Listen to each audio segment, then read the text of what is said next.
I have been really shocked at the number of people who think that these traditions go back to Adam and that that's how the Pentateuchal author got them.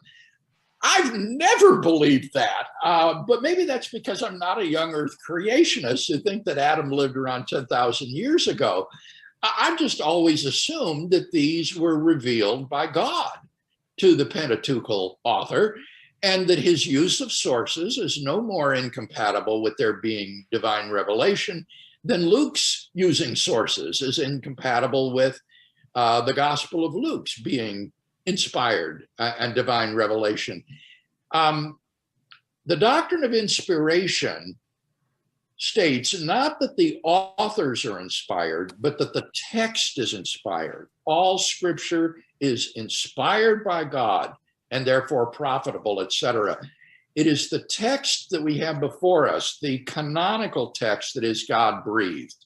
And that's perfectly consistent, as I say, with the Pentateuchal authors drawing upon a multiplicity of oral and literary sources to compose his inspired text.